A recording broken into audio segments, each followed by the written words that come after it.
धर्म की बात, आपने वोट डाला, चलो 5 साल आराम, हम क्या करेंगे, चलो अडानी को सारी जमीन दे देते हैं 1 रुपए के दाम पे, चलो अंबानी को सारे जितने भी वो तेल निकालने के वो जो खदान वदान होते हैं वो दे देते हैं।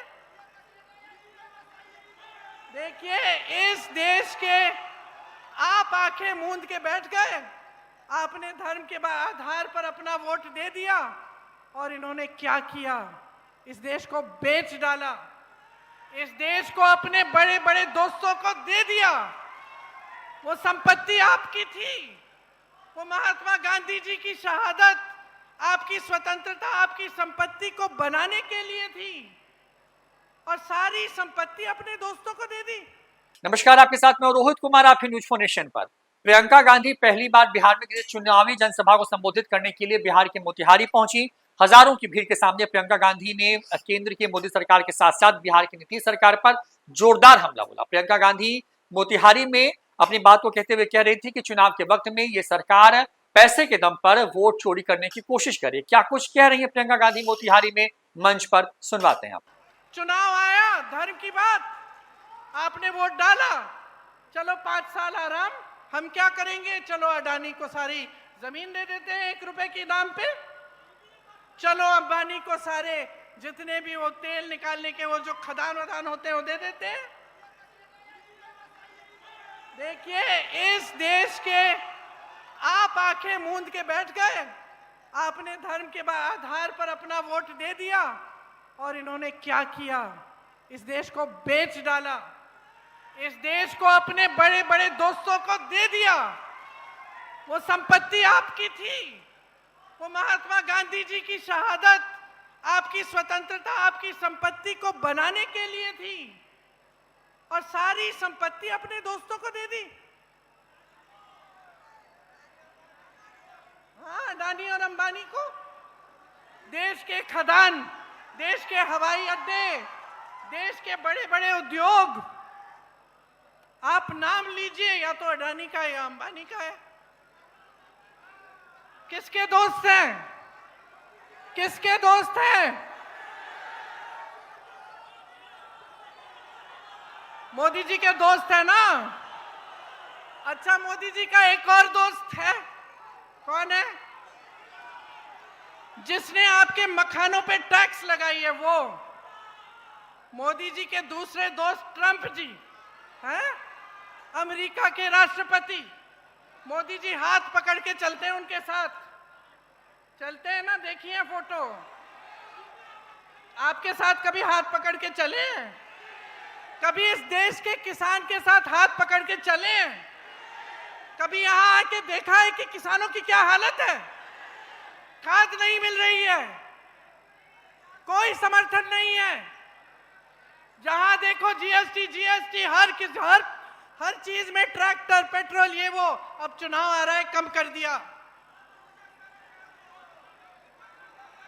आज यहां का किसान, मैं कह सकती हूं, उसी परिस्थिति में है जिस परिस्थिति में महात्मा गांधी यहां पे आंदोलन करने आए थे।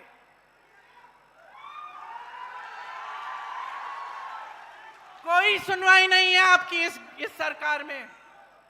और अब देखना बहनों, देखना, अब चुनाव के लिए 1 महीना तकरीबन बचा है ना, थोड़ा कम उससे, 1-2 हफ्ते बचे हैं। अब देखना कैसे ऐलान होंगे। एक तो हो गया, कहते सब महिलाओं को 10,000 रुपए देंगे। क्या हर महीने देंगे? आज क्यों जागे हैं? 20 सालों से इनकी सत्ता थी, इनकी सरकार थी, तब तो नहीं बोला कि 10,000 रुपए देंगे महिलाओं को। आज क्यों दे रहे हैं?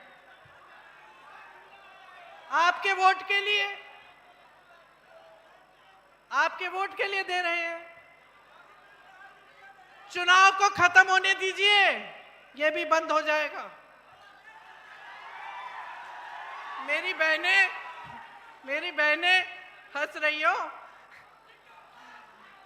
सुनो, हम महिलाओं से समझदार कोई नहीं होता, मैं बता देती हूं। इसीलिए एक काम करो, ले लो, 10,000 रुपए दे रहे हैं, ले लो। ले लो, लेकिन वोट तुम अपने देश के लिए डालो। वोट तुम इस धरती के लिए डालो। वोट तुम अपने भविष्य के लिए डालो, अपने बच्चों के भविष्य के लिए डालो। इनकी बातों में मत पड़ो, बहुत हो गया है, बहुत हो गया है बहनों, बहुत हो गया है। आप संघर्ष कर रही हो, आपको कुछ नहीं दिया जाता। समझदारी से सारी पार्टियों को पहचानो। आज मैं खड़ी हूं आपके सामने और मैं आपको बता रही हूं कि कांग्रेस पार्टी ने, गठबंधन ने ये तय किया है कि हम 2500 रुपए हर महीने आपको देंगे, ठीक है।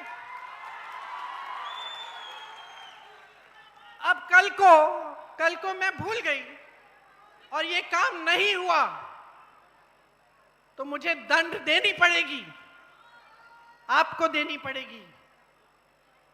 तो ये समझो, इन्होंने कितने वादे किए, कितने खोखले वादे किए। यहाँ की चीनी मिल से लेके, किसानों से लेके, महिलाओं से लेके कितने झूठे वादे किए हैं। तो अब इनको सबक सिखाओ ना। आपको पहचान होनी चाहिए, पहचान होनी चाहिए कि किसकी नीयत क्या है। देखिए, मेरा भाई है इसलिए नहीं कह रही हूं मैं, लेकिन राहुल गांधी एक असली देशभक्त है, एक असली देशभक्त ही इस देश को एक करने के लिए, जोड़ने के लिए 4000 किलोमीटर चल सकता है। एक असली देशभक्त ही आपके पास आकर आपकी समस्याओं को समझना चाहता है। चाहे वो किसी बढ़ाई के दुकान में हो, चाहे किसी मोची के पास हो, चाहे किसानों के साथ खेती में हो, क्यों जाता है? समझने के लिए कि मैं कैसे मदद कर सकता हूं।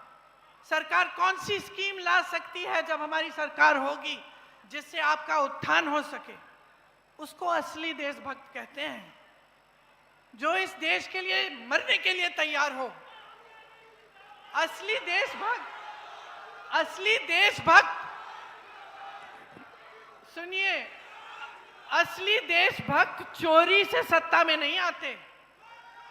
असली देशभक्त आपको झूठे वादे नहीं बोलते। असली देशभक्त सिर्फ वोटों के लिए जनता से संपर्क नहीं रखते, लगातार जनता से संपर्क रखते हैं। तो नियत समझिए, राहुल जी सामाजिक न्याय के लिए लड़ रहे हैं। जो अति पिछड़ा वर्ग है उसके लिए लड़ रहे हैं, पिछड़े वर्ग के लिए लड़ रहे हैं, दलितों के लिए लड़ रहे हैं, महिलाओं के लिए लड़ रहे हैं। क्यों लड़ रहे हैं? क्योंकि वो समझते हैं कि जितने भी बलिदान दिए गए, चाहे महात्मा गांधी जी का हो, चाहे हमारे परिवार के पूर्वजों के हो, चाहे आपके पूर्वजों के हो, वो सब इसीलिए ही दिए गए थे, इस न्याय के लिए कि सबको न्याय मिलना चाहिए।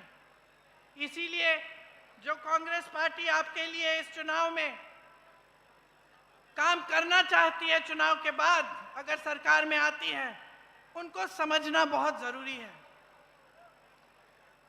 बड़ी बड़ी बातें करना आसान है भाई और बहनों, लेकिन असली काम करना आसान नहीं।